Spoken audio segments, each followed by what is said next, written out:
Hey, this is Tom Smith. Some people call me the Safety Cat. Welcome to Hosses or Marzonis. We love hiring great people, but we're always interested in hiring good people that want to get better. So whether you're looking at the restaurant industry as a possible career path or just a temporary gig to make some bank to pay your car insurance or your tuition, there's some fundamental things about safety that we need to cover.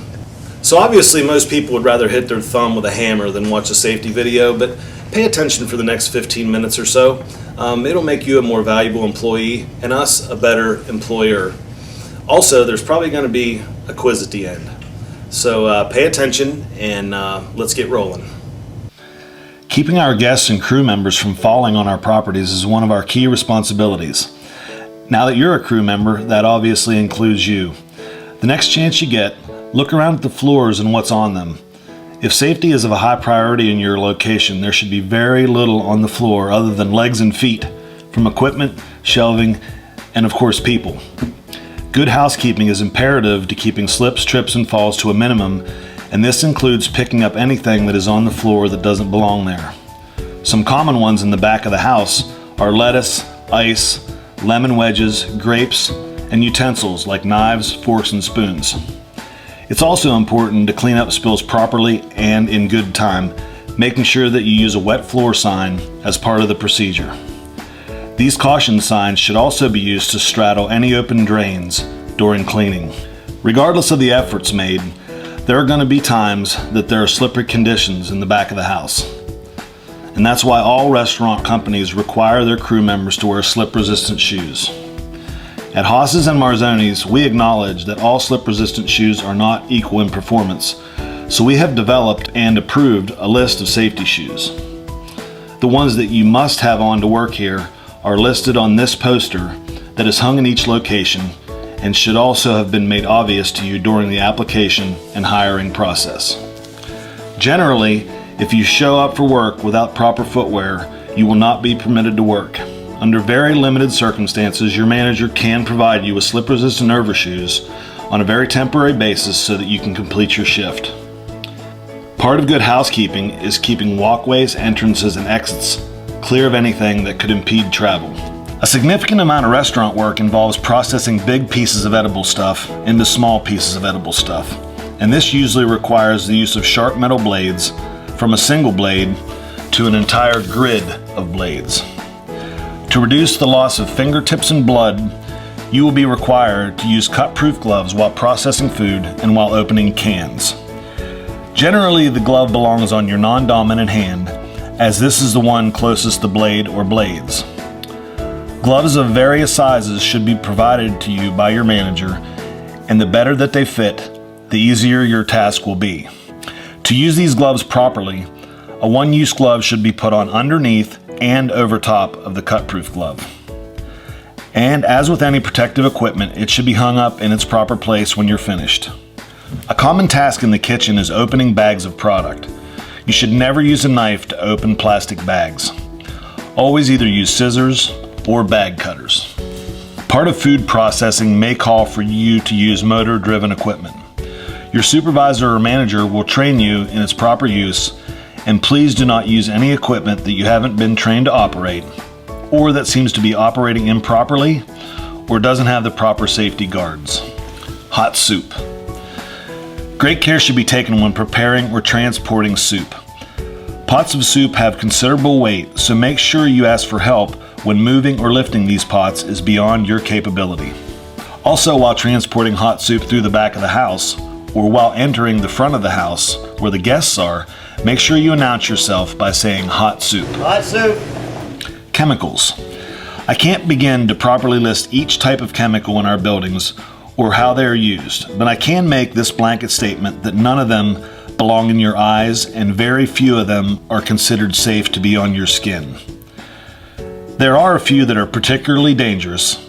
They are degreasers and oven cleaners. At no time should you use these without proper eye protection or elbow-length gloves. You should always read the instructions on any chemical you're using, and it's important that you don't mix chemicals. Your supervisor or manager will train you in the specifics of using each chemical. Some of our chemicals come into us in bulk containers and require transference into a smaller, more user-friendly secondary container. This container must be marked as to its contents, and while transferring liquids from one container to the other, please remember to use gloves and eye protection. An SDES book is provided at each location. If there are questions about a particular chemical that can't be answered by reading the container, answers can be found in this book, including any treatment questions if it has touched your skin, eyes, or has been ingested. These books are typically stored very near the first aid kit. Chemicals should never be stored with food items. For your safety, please do not push trash down into cans with any body part. Can lids and other sharp items can cause serious injury. Of particular concern are needles that can be left behind by guests in the guest restroom trash. Also be careful that bags don't brush up against you during disposal of trash. Safe lifting. Back injuries are very common, and the proper way to lift is to bend at the knees while avoiding twisting, keeping the load close to your body. Electrical safety. Please know the location of the main water shutoff valve and main electric panel. Items should never be stored within 36 inches of the main electrical panel. Fire safety. Fire needs 3 elements: oxygen, heat, and fuel. Eliminate any one and the fire will be extinguished. Small grease fires should be put out with a mixture of baking soda and water. For larger grease fires, each kitchen is equipped with a Class K extinguisher made specifically for high temperature grease fires. For non-grease fires, each property is equipped with 4 to 5 ABC extinguishers. It's easy to remember how to use a fire extinguisher if you keep in mind this simple acronym, PASS, which stands for pull, aim, squeeze, and sweep. First, pull the pin. This will allow the extinguisher to discharge, then aim at the base of the fire, not the flames. Pull the trigger and sweep back and forth at the base of the flames. Start at a safe distance and then move forward as safety allows. A backup or an emergency pull station is located near the hoods and in exit routes. In the event that a fire is too large to fight with handheld extinguishers, pull the pin on the pull station. This will stop the flow of gas to the kitchen and release liquid that will smother the fire. This pull station should be used as a last resort, as the restaurant will be shut down until the mess that was created is cleaned up and the system is recharged. Evacuation procedures. Planning for an evacuation can save lives and reduce panic in stressful situations. As part of an evacuation plan, there's a schematic posted in all stores showing exit doors as well as a meeting place outside the building for all employees should an evacuation be necessary. Security. Security includes the protection of guests, crew, property, and information. The shift manager is responsible for security during the shift. To keep the property secure, you must follow these procedures at all times. The back door is to be locked and alarmed at all times. All crew members must enter through the front doors while the store is open for business. With the exception of normal deliveries, do not open the back door for anyone during normal business hours. If someone does come to the back door, remember to request their name and the purpose of their business. 2 people are needed for a trash run, and each should be supervised by a manager. All trash runs should take place before the close of business, and all leftover trash should be condensed to be removed the next morning. Any person leaving after dark must be escorted. Based on the location, lighting, and visibility after dark, employees may be required to enter and exit through the front door. At an appropriate time in the evening, employees should move their cars to the front of the building. At the close of business, the front door is only locked if there is a panic bar in use. Everything we've mentioned up to this point is to keep you safe and uninjured.